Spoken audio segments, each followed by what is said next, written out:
Olá, alunos EBED, sejam muito bem-vindos a esse nosso terceiro encontro dentro do curso de atualização da Lei Anticrime, Lei 13.964, em relação ao processo penal, em especial ao Código de Processo Penal. Conforme eu havia dito na última aula, iniciaremos esse nosso terceiro encontro tratando na novidade estampada no Código, em especial no artigo 28 do CPP, trazendo e delineando uma nova sistemática relacionada ao arquivamento das investigações criminais. Você bem sabe, pessoal, que o multiconhecido artigo 28, ele trazia a estrutura de arquivamento do inquérito policial ou mesmo de qualquer investigação criminal preliminar a partir de uma lógica estrutural de consenso, em que havia a atuação ativa do membro do Ministério Público, efetuando a promoção de arquivamento, promoção essa que deveria ser submetida ao membro do Poder Judiciário, ao juiz, e esse, por sua vez, analisaria se de fato estaríamos diante de um caso de que ensejaria o arquivamento e, em concordando, faria o consenso, homologaria esse arquivamento. E aí, Pedro, mas se ele discordasse, aí ele se valeria da previsão do artigo 28, no caso de discordância, ele remeteria ao chefe da instituição, a Procurador-Geral de Justiça. E se tivéssemos diante, por exemplo, de uma promoção de arquivamento no âmbito da Justiça Federal exarada por um Procurador da República, esse encaminhamento se daria para a Câmara de Coordenação e Revisão da matéria no âmbito do Ministério Público. Beleza? Tranquilo? Essa era a ideia. Só que essa ideia, pessoal, era muito, mas muito criticada.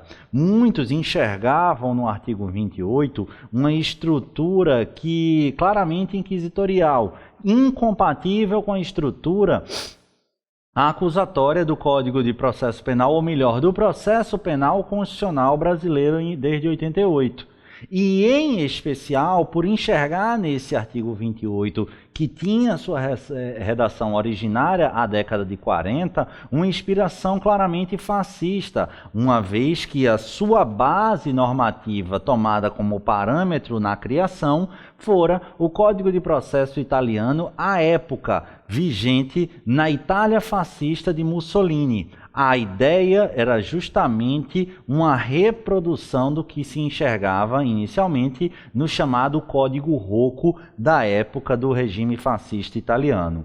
E já por isso, muita gente advogava a contrariedade e a incompatibilidade daquela sistemática. Não obstante, é bem verdade que o artigo 28 era reiteradamente aplicado e assim admitido pela jurisprudência dos tribunais superiores, razão pela qual esse argumento foi se tornando rarefeito. Daí porque recebemos com muito entusiasmo e, de certa forma, até uma surpresa com essa nova redação do artigo 28, que alterou drasticamente esse desenho do arquivamento. Se antes o juiz, nesse papel de consenso, nesse papel de homologação judicial, ele funcionava na chamada atuação anômala de fiscal do princípio da obrigatoriedade da ação penal pública, isso não mais existia. Pera lá, Pedro, não entendi. Eu sei que ele não mais existe, mas fiscal anômalo, o que é que você disse? Calma. A ideia do consenso até então vigente, ela se pautava justamente na ideia de que você sabe que a ação penal pública, ela é orientada, isso a gente estuda lá no módulo de ação penal, todos os princípios reitores da ação penal pública incondicionada e da ação penal privada, com todas as suas peculiaridades, mas dentre os princípios e postulados reitores que norteiam a ação penal pública de a autoria do MP, está o princípio da obrigatoriedade. Ou seja, uma vez preenchidas as condições da ação, num caso concreto, o MP ele deve efetivamente apresentar a inicial acusatória. Ele pode entender, por exemplo, que alguma condição da ação não está presente, podia e continuará podendo. Só que à época, nesse caso, ele precisaria o quê? Além de não propor, claro, a ação penal, ele faria a promoção de arquivamento. E o juiz, ele poderia anuir e homologar e acabar o arquivamento ou discordar. Essa atuação era justificada justamente pelo fato do juiz ter sido erigido à condição de fiscal anômalo do princípio da obrigatoriedade da ação penal pública. Fiscal anômalo por quê? Porque não é uma atuação ordinária típica do juiz fiscalizar o trabalho do Ministério Público, mas numa ideia de atuação atípica ou anômala, passou a ser possível. O que, pessoal, no sistema acusatório é muito criticável, porque se o titular da ação penal está convencido que não é caso de apresentar inicial acusatória, de provocar o Estado juiz à instauração de uma persecução penal na fase judicial, não é atribuição do juiz a atuar de maneira oficiosa, discordando do titular da ação penal. Aí você pergunta, mas se tiver havendo uma atuação criminosa? A atuação criminosa não vai ser controlada nesse caso. Se houver indícios de atuação criminosa nesse processo de arquivamento para, por exemplo, beneficiar A ou B, aí as instituições democráticas de persecução devem ser provocadas e investigadas, não o juiz se imiscuindo e, em especial, se comprometendo com um vínculo pessoal. Porque a partir do momento que ele diz, não, eu não concordo com o arquivamento, ele está dizendo, tem coisa aí, precisa instaurar, iniciar o processo penal. Era essa a crítica. E aí o que é que fez a Lei 13.964? Alterou drasticamente. Hoje o sistema é exclusivamente interno. É por isso, e anota essa expressão que eu repito no meu livro umas 3 vezes para colocar na cabecinha de vocês. O arquivamento das investigações criminais, não apenas do inquérito policial, elas passam com a vigência da Lei 13.964 de 2019 a ostentar caráter intramuros do Ministério Público, ou seja, não há mais falar em ato de consenso entre MP e magistratura e tampouco em atuação desta última, diferentemente do que ocorria na redação originária do artigo 28. Atualmente, o artigo 28 passou a ter a seguinte redação na tela: ordenado o arquivamento do IP ou de quaisquer elementos informativos de mesma natureza, ou seja, de qualquer investigação criminal, o órgão do MP comunicará à vítima, ao investigado e à autoridade policial e encaminhará os autos para a instância de revisão ministerial para fins de homologação na forma da lei. O arquivamento deixou de ser um ato complexo? Sim. Por que era ato complexo? Promoção de arquivamento e homologação do juiz. Hoje, essa fase da homologação do juiz não mais existe.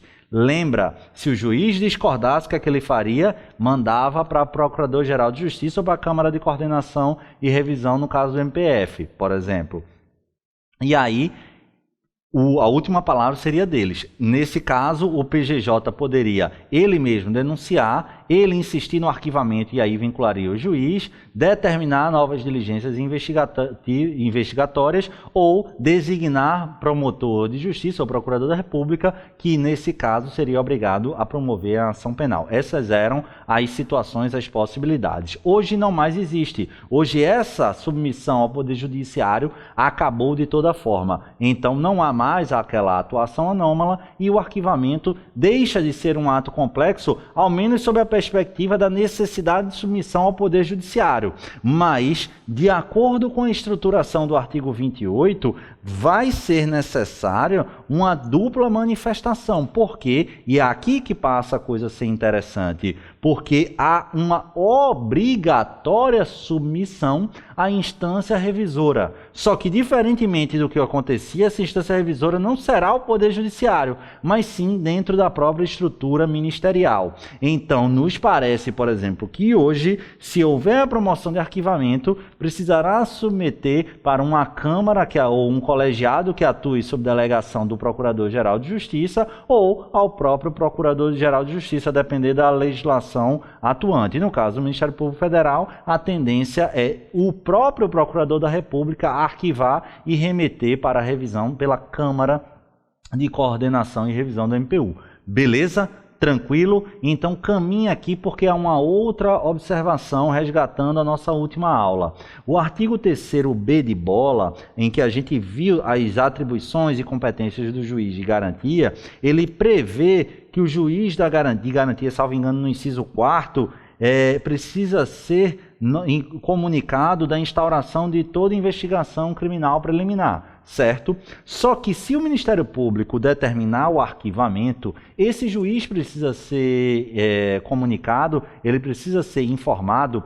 Pela literalidade do artigo 28, não, porque o artigo 28 impõe a comunicação à vítima, ao investigado e à autoridade policial. Leia-se a autoridade responsável pela investigação. E o juiz não está. Só que, pessoal, a doutrina que já vem se construindo desde a edição dessa lei da Lei 13.964 de 2019, vem encaminhando nesse sentido a partir de uma interpretação contextualizada. E eu citei na aula anterior e vou repetir, mas são vários os professores, e essa particularmente é a minha opinião, mas o professor Vladimir Aras, membro do Ministério Público Federal e professor de processo penal, exímio escritor, repito, ainda que eu não concorde absolutamente com tudo, mas é uma mente diferenciada, muito inteligente e com a capacidade crítica bastante interessante. E o próprio Vladimir Aras, dentre outros, ele aponta nessa necessidade. E pense aqui, pessoal, conforme eu coloco lá no meu livro, isso chega a ser intuitivo, um erro crasso até do legislador ao se omitir em relação a isso. Mas veja, se o juiz precisa ser comunicado da instauração da investigação, se esse mesmo juiz ele pode decretar, desde que provocado, uma medida cautelar que restringe a liberdade do investigado, imagine só que ele decrete uma cautelar nessas investigações. Aí o MP promova o arquivamento dessas investigações. Ora, doutor, ora, doutora, imagine só se o juiz não é comunicado. Seria passível de se concluir ou de se vislumbrar, melhor colocando, uma possibilidade em que haja o arquivamento da investigação e se mantenha formal ou materialmente uma cautelar. E isso por quê? Porque o juiz que decretou a cautelar em ordem sua, por ele emanada, não teria sido comunicado. Daí porque defendemos, e acho que é assim que vai prevalecer, a compreensão de que o juiz precisa ser comunicado, uma vez que a partir dessa comunicação ele deverá dar baixa em toda e qualquer eventual cautelar fixada, e, sobretudo, da baixa na investigação formal acompanhada na vara criminal. Beleza? Tranquilo? Bacana? Vamos para o parágrafo 1º. Se a vítima ou seu representante legal não concordar com o arquivamento do inquérito policial da investigação criminal, poderá, no prazo de 30 dias do recebimento da comunicação, submeter a matéria à revisão de instância competente do órgão ministerial, conforme dispuser a respectiva lei. Vejam só o problema, pessoal, presta atenção aqui. A vítima vai recorrer, mas o arquivamento não precisaria ser homologado sempre. Como vamos compatibilizar esse dispositivo? Presta atenção, deixa o trabalho aqui comigo que eu vou explicar qual é a celeuma e qual é o meu entendimento, inclusive que eu defendo no meu livro. que é que acontece aqui? A gente viu no caput do artigo 28 que todo o arquivamento deixou de ser um ato complexo no seguinte sentido: da promoção de arquivamento demandar a análise homologatória do juiz. Não há mais aquela participação do juiz. O arquivamento ocorre intramuros do Ministério Público. Um avanço do sistema acusatório nesse caminhar. Bacana. Só que, Pedro, não há como se criar uma sistemática para dar garantia e evitar erros ou abusos dos membros do Ministério Público? E qual foi essa opção do legislador? Submeter automaticamente todo e qualquer ato de arquivamento a uma instância revisora dentro do MP. Ou seja, vai ser obrigado, sem exceção de acordo com a lei, toda a promoção de arquivamento ser submetida à instância revisora. Beleza? De acordo com a lei de cada Ministério Público. Vai manter a mesma estrutura, essa é a tendência. Câmara de coordenação e equipe ou órgão colegiado designado, delegado pelo Procurador-Geral de Justiça no âmbito dos Ministérios Públicos Estadual. Beleza? Tranquilo, tranquilo. Então, é obrigatório que o despacho de arquivamento vá para essa instância revisora. Certo? Aí me chega o parágrafo 1º, dizendo que a partir da necessidade de comunicação, e a gente viu no caput que a vítima precisa ser comunicada, a vítima poderá ser ou deverá ser comunicada do arquivamento. Aí o parágrafo 1º diz: 30 dias a contar dessa comunicação, a vítima pode, eventualmente inconformada com o arquivamento, apresentar recurso para a instância revisora. Aí você me diz: opa, se a instância revisora já vai analisar obrigatoriamente, qual é o propósito e a vantagem da vítima poder apresentar recurso? Não vai subir de qualquer jeito. Aqui, aparentemente, é uma atecnia. Só que a gente, pessoal, também não pode ser chato. A gente é chato até a 2ª página. Chato na ponto de dizer, poxa, os caras trabalham com isso, tem uma equipe monstruosa e toda vez aprovam a toque de caixa uma legislação, em especial no âmbito criminal, e tem um problema que é facilmente... chama um pessoal aí para analisar, pessoal especializado, que trabalha para analisar e dar palpite, ao menos na construção técnica. Eu sei que tem uma série de profissionais no Senado, na Câmara, mas, poxa, não é possível que o pessoal não consiga perceber essas incongruências e atecnias. Mas beleza, uma vez a gente precisa também ser um pouco flexível e conferir a efetividade e aplicabilidade, não obstante esses problemas técnicos de redação. E qual é a solução que eu enxergo aqui e, repito, defendo isso na minha obra? Primeiro ponto e a premissa é: realmente todo o arquivamento precisa ser corroborado pela instância revisora. Aqui não tem margem de dúvida. E aí, Pedro, qual é o interesse em submeter o prazo de 30 dias para a vítima querendo recorrer? É porque assim, pessoal, vamos imaginar que eu seja vítima de um crime que está sendo investigado. Ao fim e ao cabo, o Ministério Público entende que é caso de arquivamento. E aí eu já esqueci desse crime, eu quero me envolver nada. Eu vou ser comunicado? Sim, eu vou ser comunicado. Eu passo a ter 30 dias para poder fazer o quê? Apresentar recurso à instância revisora. Mas eu não quero saber, eu não vou falar. Então, deixa eu falar, não quero nem saber disso. Se eu disser Ministério Público, deixa para lá, eu não quero saber disso. Então, eu quero que isso seja definitivo. Essa minha manifestação como vítima impede a remessa? Não, porque ela é obrigatória. Então o processo vai ser remetido para análise da instância revisora sobre o arquivamento. Agora, presta atenção na seguinte ideia. Vamos imaginar que eu esteja pé da vida e discorde veementemente. No prazo de 30 dias, eu poderei apresentar razões do meu inconformismo. Então a vítima passa não apenas a ser valorizada com essa previsão, passa a poder expressamente se manifestar com argumentações fáticas e jurídicas, até mesmo para contrapor os argumentos estabelecidos na promoção de arquivamento feita pelo Ministério Público. Entenderam? Então, como é que a gente compatibiliza o caput e o parágrafo 1º? Sempre haverá remessa para a instância revisora. A vítima é obrigatoriamente comunicada, porque a partir dessa comunicação tem 30 dias para, querendo, apresentar recurso, ou seja, apresentar recurso com fundamentação fática e jurídica. Não faz sentido você só dizer, eu quero recorrer, e não trazer. Pode, mas não faz sentido. Não faz sentido por quê? Porque de toda forma vai subir para a instância revisora. Bacana, tranquilo. A partir dessa interpretação, a gente fortalece o papel da vítima, a gente dá importância à vítima no processo penal e também fortalece a própria dialeticidade e contraditório no âmbito do procedimento de arquivamento. Isso é importante por quê? Porque passa a abrir para quem é subjetivamente vinculado e interessado na demanda, a vítima, a possibilidade de atuar e de fiscalizar o princípio da obrigatoriedade, o que antes era feito sem fundamentação pelo juiz, ao aplicar o artigo 28 e aquela ideia da devolução. Beleza? Tranquilo? Então isso é um avanço muito interessante. Faltou só corrigir isso e deixar isso claro, mas é essa a nossa interpretação. Parágrafo 2º.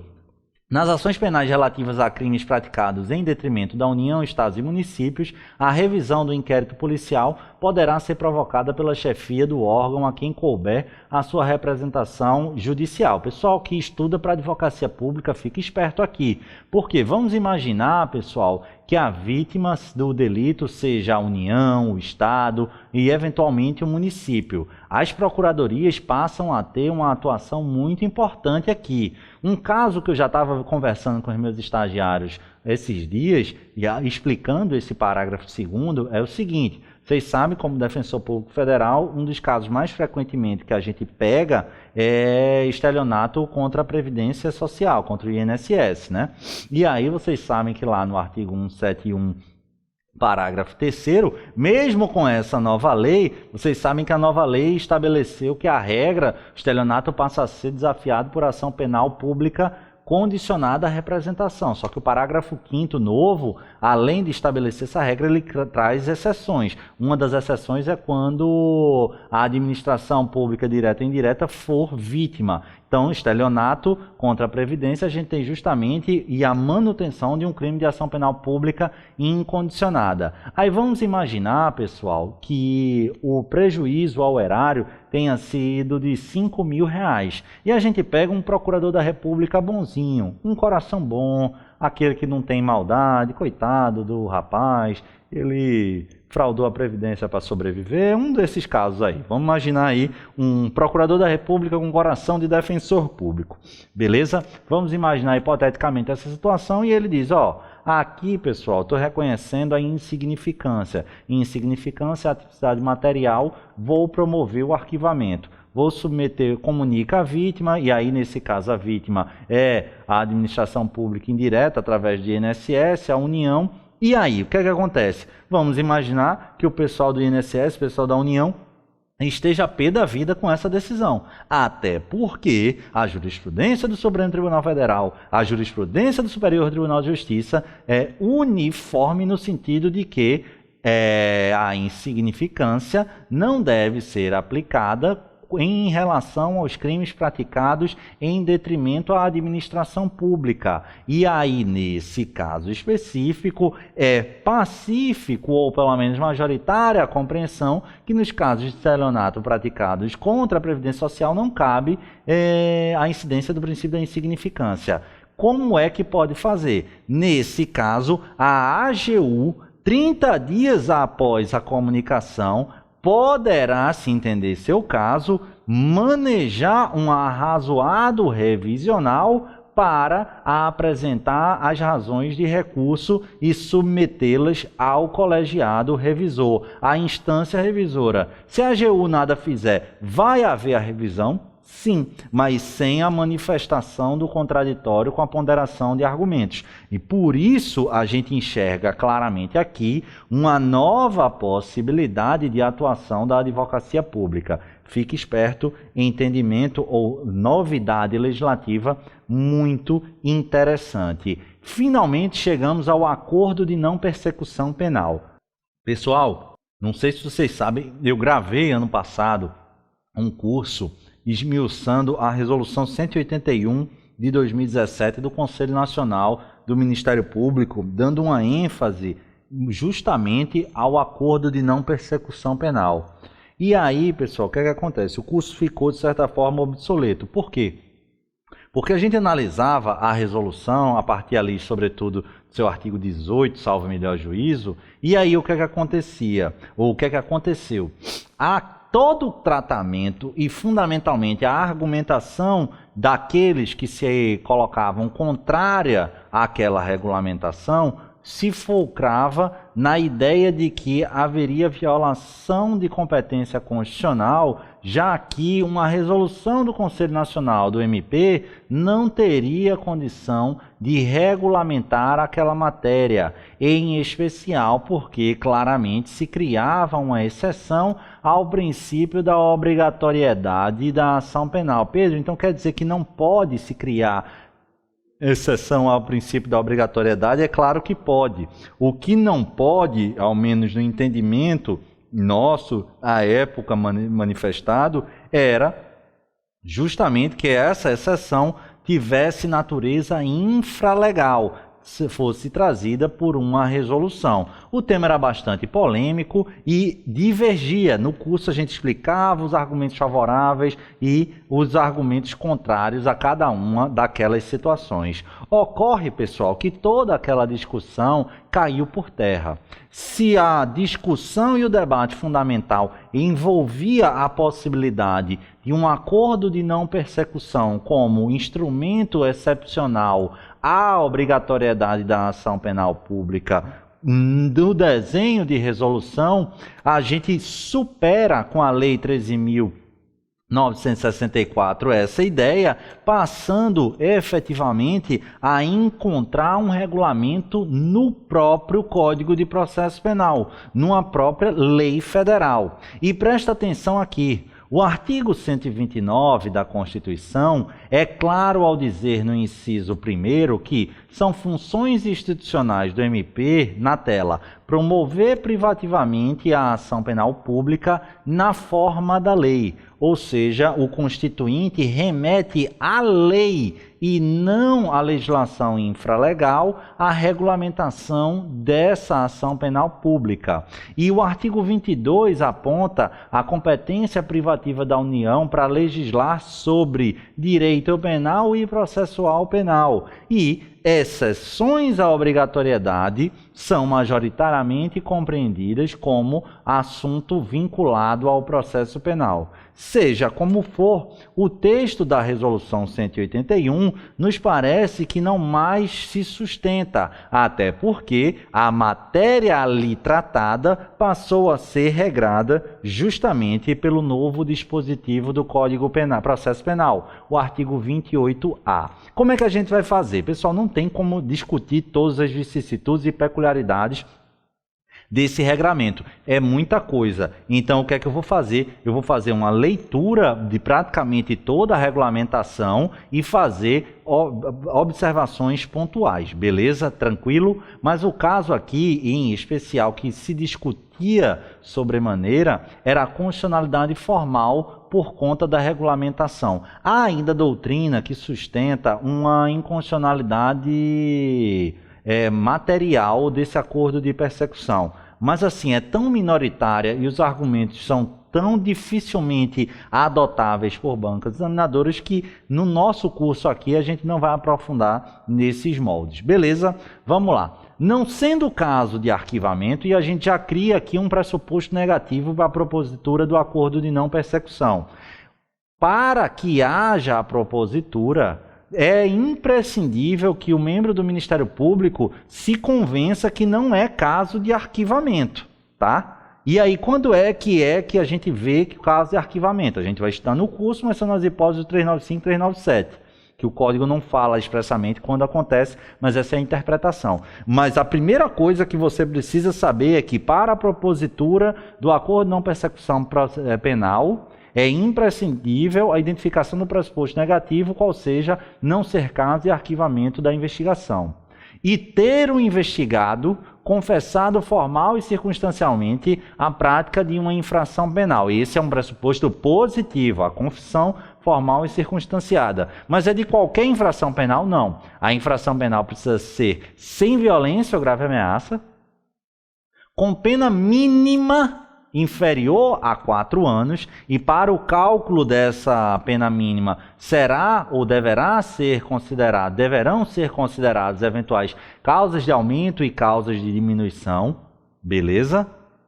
O MP poderá propor acordo de perdão persecução penal, desde que necessário e suficiente para a reprovação e prevenção do crime mediante as seguintes condições ajustadas cumulativa e alternativamente. Vamos lá. Reparar o dano ou restituir a coisa à vítima, exceto impossibilidade. Renunciar voluntariamente a bens e direitos indicados pelo MP como instrumentos ou produtos de proveito do crime, até porque como não vai haver condenação, não é possível estabelecer os efeitos da condenação estampados lá no artigo 92 do Código Penal. Aí, com essa renúncia, aí passa a ser possível, tá? 3, possível não, né? Aí passa a ter um efeito semelhante. Prestar serviço à comunidade ou entidades públicas por período correspondente à pena mínima combinada ao delito, diminuída de 1 a 2/3, em local a ser indicado pelo juízo da execução. Pessoal, muito interessante aqui, e a gente vai abordar lá na frente essa atuação do juízo de execução.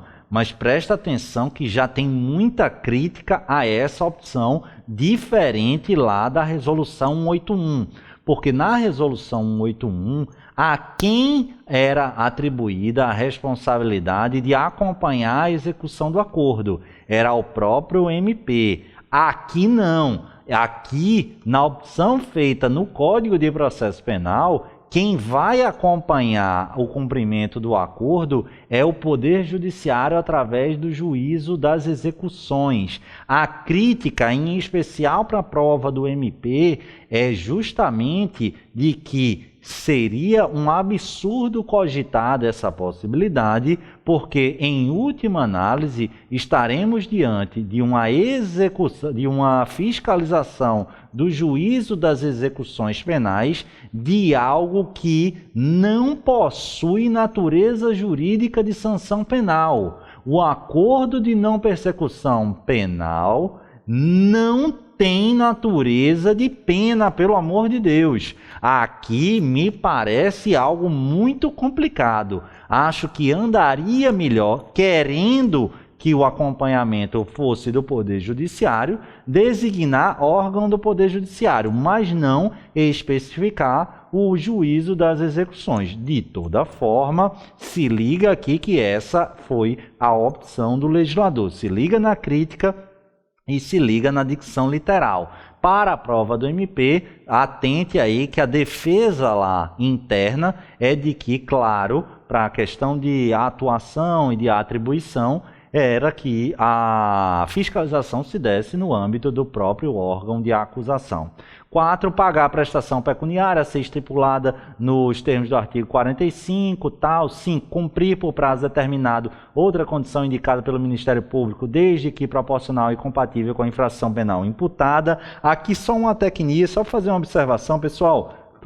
O acordo de não persecução penal, conforme a gente viu, ele é proposto o momento antes da propositura da oferta da denúncia.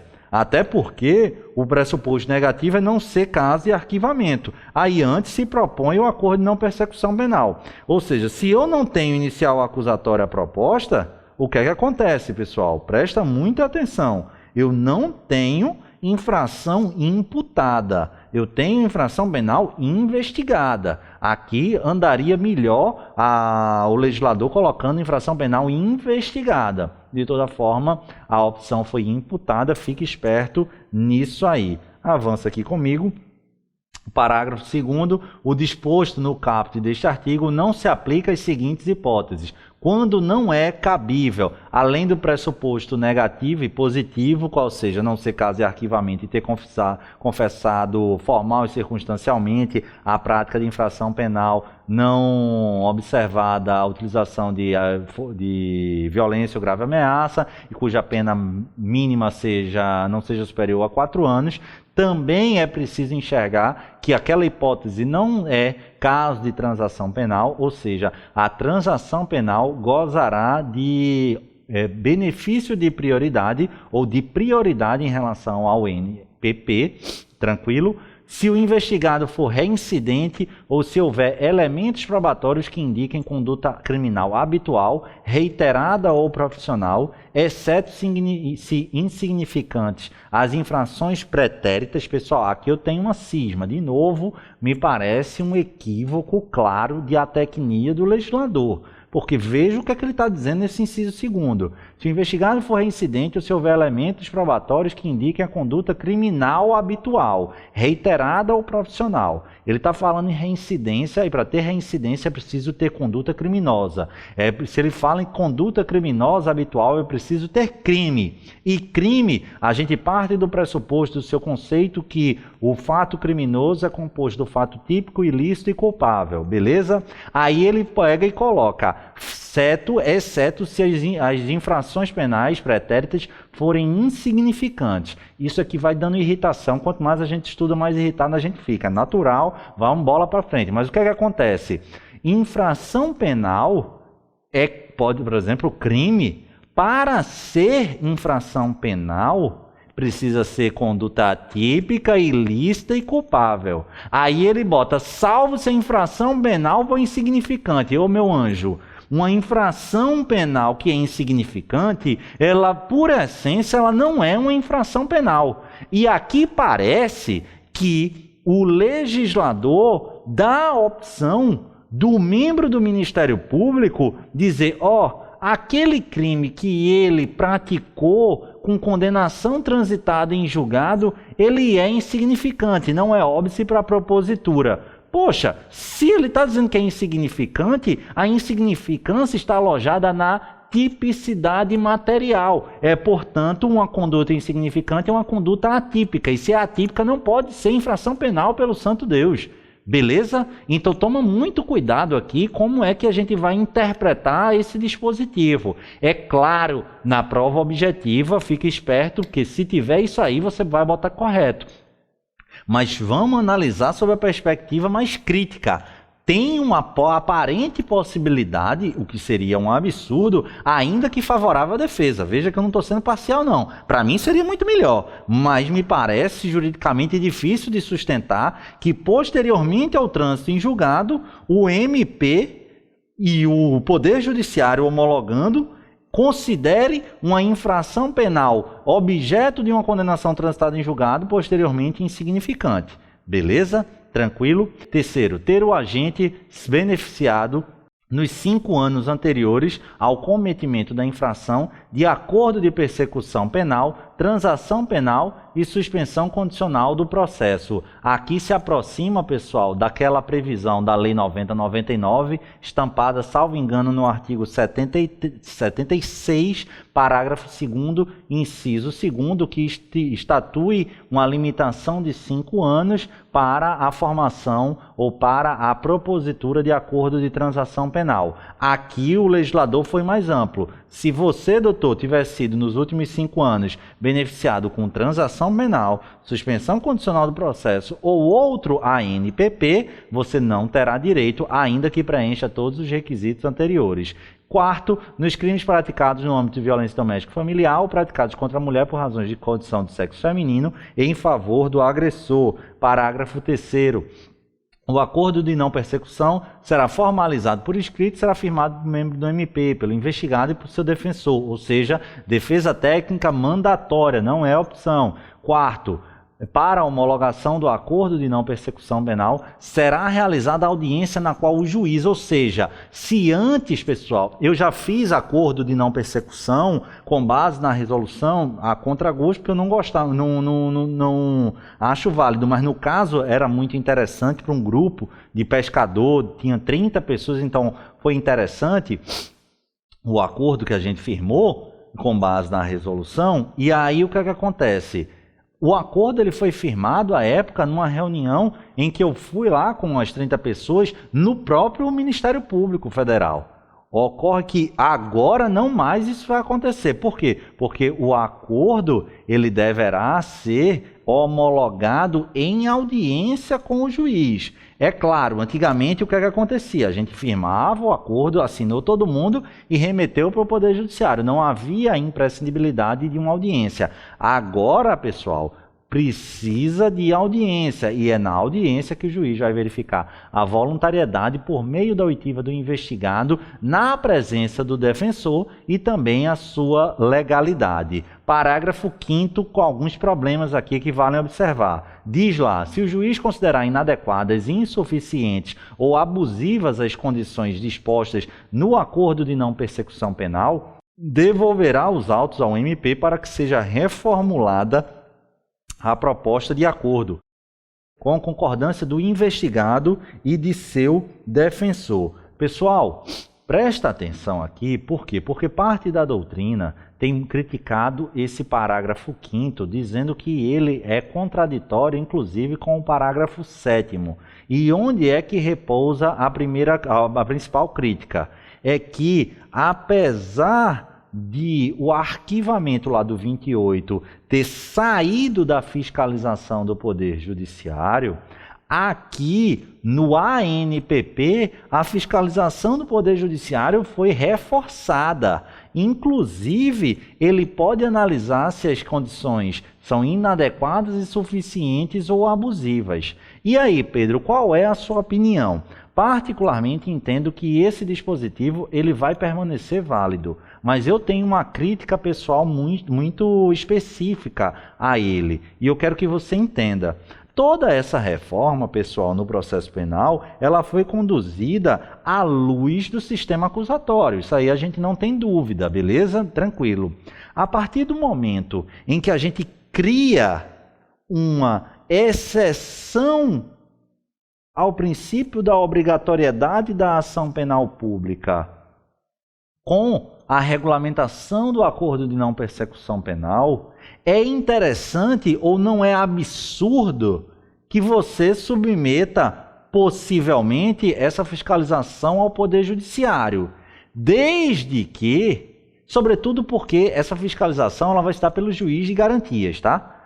Mas desde que essa atuação do Poder Judiciário ela não se volte para ampliar o espectro punitivo, porque o titular da ação penal é o Ministério Público. É ele o órgão que tem o poder e a autoridade constitucional de analisar quando ou não deve ser provocada a instância judiciária para instaurar a fase processual da persecução penal. Se o Ministério Público, titular da ação penal, sob essa perspectiva do sistema acusatório, enxerga que aquelas condições estampadas no acordo são suficientes para a resposta aguardada pela sociedade para uma suposta conduta criminosa e, sobretudo, quando o investigado é obrigatoriamente respaldado por uma defesa técnica estabelecida, não caberia ao Poder Judiciário, visando aumentar o espectro punitivo, reconhecer que aquelas condições são insuficientes. Então, o Poder Judiciário estaria atuando, dizendo, isso é muito pouco para esse cara. Ou você faz uma proposta, reformula, trazendo um recrudescimento no tratamento, ou eu não vou homologar. Me parece abusivo e absurdo. Pedro, mas eu não entendi, você é contra ou a favor? Qual é a minha posição, pessoal? Mas a gente precisa aguardar e, por enquanto, eu quero que você tatue no braço esse parágrafo 5º. A minha posição é que o Poder Judiciário ele poderia devolver os autos ao MP ou trazer a solução do parágrafo 7º, que a gente vai chegar lá, nos casos em que as cláusulas e condições se revelarem o quê? abusivas. Aí tem argumento bom para dizer, mas isso não seria interessante. Por quê? Porque o acusado, ou investigado, melhor colocando, ele está com defesa técnica para fazer essas vezes de fiscalização. Concordo com esse argumento. Mas na prática a gente sabe que, como é que eu posso dizer, o poder de argumentação por vezes do MP é muito forte, e aí um advogado ou um defensor responsável pela defesa técnica pode estar mais desligado, ou pode estar em início de carreira, pode ser levado na pressão, enfim, pode várias coisas, e é interessante que a gente tenha uma forma de salvaguardar cláusulas abusivas nesses acordos. Beleza? Tranquilo? Então essa é a minha posição. Mas admitir que o Poder Judiciário reconheça como insuficiente a resposta da conduta supostamente criminosa praticada pelo investigado, quando o MP titular da ação penal entendeu que aquela resposta ou aquelas condições eram suficientes, me parece bastante problemático. Tranquilo? Parágrafo 6º, avança aqui comigo. Homologado judicialmente o acordo de não persecução penal, o juiz devolverá os autos ao Ministério Público para que inicie sua execução perante o juízo da execução penal. Mais uma vez fica claro, onde é que a gente vai acompanhar a execução do acordo firmado? É no juízo da execução penal, beleza? Tem as críticas já comentadas por nós, mas avança aqui comigo. E o parágrafo 7º. O juiz poderá recusar a homologação à proposta que não atendeu os requisitos legais ou quando não for realizada a adequação a que se refere o parágrafo 5º deste artigo. A crítica lá de parte da doutrina, pessoal, é que o juiz, naquelas situações em que considerar inadequada, abusiva, insuficiente, fazer o quê? Simplesmente não homologa, recusa a homologação e não devolve o acordo para o Ministério Público. Eu particularmente, repito, não entendo assim. Eu acho que se a cláusula for abusiva, aí sim o juiz deve se valer do parágrafo 5º e posteriormente, mantida a proposta, se valer desse parágrafo 7º. Mas não seria possível negar a homologação ou devolver para o Ministério Público quando as cláusulas forem reputadas como insuficientes. Mas, repito, vamos por hora de acordo com a legislação, beleza? Parágrafo 8º, recusada a homologação, o juiz devolverá os autos ao MP para análise da necessidade e de complementação das investigações ou oferecimento da denúncia. Parágrafo 9º, a vítima será intimada da homologação do ANPP e de seu descumprimento. 10. Descumprida quaisquer das condições estipuladas no acordo de não persecução, o MP deverá comunicar ao juízo para fins de rescisão e posterior oferecimento da denúncia. Pessoal, presta atenção aqui, que aqui tem uma sistemática interessante. É claro que o juiz da execução que fiscaliza, ele pode reconhecer o descumprimento, caso em que deverá intimar o investigado beneficiado pelo acordo para se manifestar do suposto descumprimento. Mas também o MP, sabendo desse descumprimento, pode comunicar ao juízo. O que, se eu fosse examinador e que perguntaria na sua prova, seria o seguinte, veja que questão deliciosa. É como vários alunos meus falam, professor, ainda bem que o senhor não é examinador. Mas veja que questão deliciosa de quem tem maldade no coração. Traria uma situação em que, em uma peça única, o Ministério Público proporia a denúncia, informando e comprovando de maneira cabal o descumprimento do acordo de não persecução e pedindo o recebimento da inicial acusatória. Pode ou não pode, pessoal? Não pode. E por quê? Porque fica claro do parágrafo 10º do 28A que são peças em momentos diferentes. Descumprida quaisquer condições estipuladas no acordo, o MP deve comunicar ao juízo para rescindir esse acordo e posterior oferecimento da denúncia. Depois, Pedro, mas aí é filigrana. Eu tenho certeza que não tem o menor problema. E eu até acho que não teria o menor problema se, presta muita atenção, o legislador não tivesse batido fortemente na ideia de que o acompanhamento desse acordo será submetido ao juízo das execuções penais. E o juiz da execução penal não é o mesmo competente para apreciar a denúncia. Então fica claro, é por isso que eu digo que fica muito claro que são momentos distintos, não pode em peça única. Se eu apresentar uma peça única comunicando o descumprimento, ainda que eu comprove de maneira cabal e já proponha a denúncia, vai ter problema de competência. Por quê? Porque a comunicação é para o juiz da execução e a denúncia é para outro juízo da vara criminal. Beleza? Então, qual é o procedimento adequado? Peticiono, comprovo para o juiz da execução, demonstro que não houve cumprimento, solicito a rescisão e, uma vez determinada a rescisão, o que é que eu faço? Com base nessa decisão, mostro que houve rescisão e promovo a denúncia. Beleza? Parágrafo 11. O descumprimento de acordo de não persecução pelo investigado também poderá ser utilizado pelo MP como justificativa para eventual não oferecimento da suspensão condicional do processo, regrada lá no artigo 89 da Lei 9.099, que é o aspecto subjetivo. A ideia aqui é, poxa, o cara que não se comprometeu ou que se comprometeu e não cumpriu o acordo não faz jus a a incidência de um novo instituto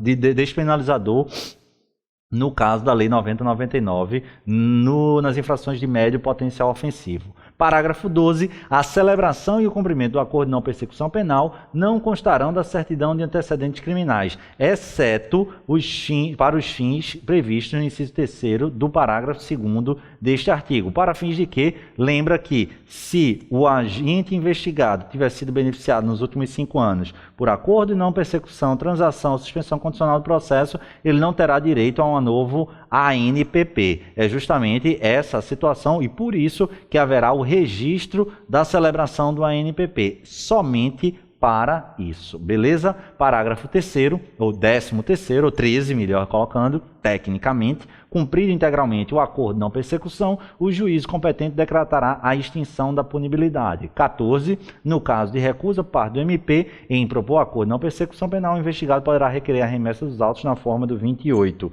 Também a Lei 13.964 estampou uma nova causa de suspensão na prescrição, alterando aqui, ainda em relação ao NPP, o Código Penal brasileiro. O artigo 116 passou a prever uma nova causa de suspensão, dizendo, olha, antes de passar em julgada a sentença final, a prescrição não corre, inciso 4º, enquanto não cumprido ou não rescindido o ANPP. A alteração também em outro dispositivo do Código de Processo Penal, trazendo uma nova causa que enseja a utilização, o manejo do RES, do recurso em sentido estrito. Caberá recurso em sentido estrito na decisão de despacho de sentença, inciso 25, que recusar a homologação à proposta de acordo de não persecução penal, previsto no artigo 28A desta lei. Beleza, pessoal? Na próxima aula, a gente volta para tratar ainda de alguns outros temas, como, por exemplo, a contaminação do juízo que toma contato com prova ilícita. Esse aqui é muito interessante, porque tem a sua aplicação também suspensa e tem algumas peculiaridades da decisão do Toffoli em relação a ele, e aí sim também os reflexos relacionados às medidas cautelares pessoais, além de alguns outros temas para a gente pontuar. Eu tinha, conforme inicialmente previsto, estabelecido 3 aulas, mas a minha ideia é trazer o máximo de conteúdo para vocês. Como eu me estendi de propósito diante da importância no juiz de garantias, eu ia me dedicar inicialmente a uma aula, entrei um pouquinho na segunda, melhor a gente fazer uma 4ª aula, que aí eu fico com a consciência tranquila e vocês com um material mais robusto para ir se inteirando sobre a novidade da Lei 13.964. Espero que estejam gostando, um beijo no coração, fiquem com o Papai do Céu e até o próximo e último encontro. Valeu!